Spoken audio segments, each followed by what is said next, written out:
والد صاحب وی چې د چاپلام نسوار کوي شیخ صاحب وی داسې به ورته هر وخت نه وي چې نسوار مه کوئ کله به ورته دا نسوار خراب شي او غاښونه د کټي په شان غاښونه شي د سړي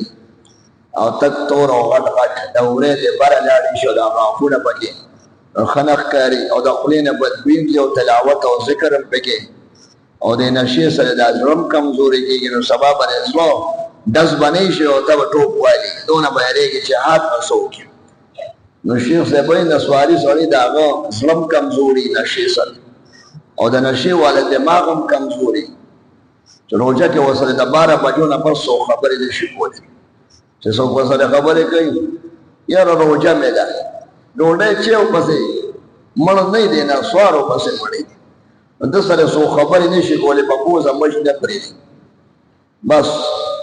دومره ماښام نسوار زما یو ملګری دلته ناست دی اوس هم دې ځای کې به ناست دی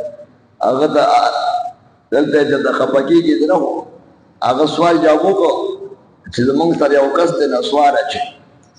ته چې عمرې ته راځې نو ځان سره نسوار راوړی زه خو وروستو خبر شوم ما ته پته نه وه ځان سره د بل کس نسوار والا ورسول دا خیش کو نسوار و یا د پیښو چلته ورسېدل هلکه خو شکر وباسه چې نسوار دې له شل د دیوال نه جوړ بس پرېږده دا مردار شي درې شپېته مرض ته پیدا کېږي د غاښونو مرض او د دماغو مرض او د زړه مرض او د خصوصي اندامونو کمزوری دا خو ټولې پیدا کېږي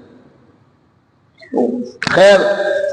او غاسې زمنن خبره ده نو پلار ته به نه وایي چې نسوار مه کوئ داسې به ورته ووایي په ناګومان به راته وشي بل چاته وایي کاکاجي ته ووایي چې پلار ته مه ووایي چې لږ نسوار مه کوئ هر وخت د دې جومات کې یو مردار د کټ لاندې د چرګو کوټګۍ وي نو خپله به ورته نه وایي نه مور ته ډېر قدر راغلی